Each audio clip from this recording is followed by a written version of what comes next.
Hi friends, அனைவருக்கும் வணக்கம். இந்த வீடியோ நான் முழுக்க யாருக்கு போடுறேன்னு கேட்டிங்களா, மாடசாமி உங்களுக்கு தான்.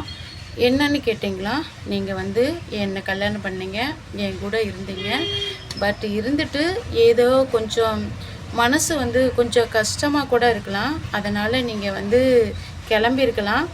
கிளம்பினாலும் சரி, நீங்கள் வந்துடுவீங்க, 10 நாள் பார்க்கலாம், 20 நாள் பார்க்கலாம் அப்படின்னு நான் வெயிட் பண்ணேன்.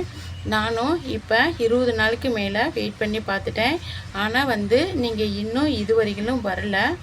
இதனால் என்ன பிரச்சனை அப்படின்னா, இப்போ நாம் கடை வச்சோம், என்னால் கடையை பார்த்துக்க முடியல.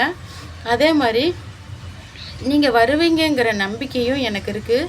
நாம் தான் வீட்டை விட்டு போயிட்டுமே, மறுபடியும் எப்படிரா வந்தால் ஏற்றுக்குவாங்களா அப்படிங்கிற பயம் வேண்டாம். கண்டிப்பாக நீங்கள் வாங்க, உங்களை நான் ஏற்றுக்க தயாராக இருக்கேன். இன்றைக்கி இல்லை, நீங்கள் என்றைக்கே இருந்தாலும் வருவீங்கங்கிற நம்பிக்கை எனக்குள்ளே இருந்துச்சு. அதே மாதிரி நீங்கள் கண்டிப்பாக வந்துடுங்க, உங்களை நான் கண்டிப்பாக ஏற்றுக்கிறேன். உங்களை நான் எதுவும் சொல்ல போகிறதில்ல, உங்கள்கிட்ட சண்டை போட போகிறதில்ல. நீங்கள் எப்பயும் போல் நிம்மதியாக என் கூட வாழலாம். இல்லைன்னா கடையை காலி பண்ணிவிட்டு நானும் உங்களை மாதிரி வெளியில் கிளம்பிடவா, உங்களுக்காக நான் காத்துட்ருக்கேன்.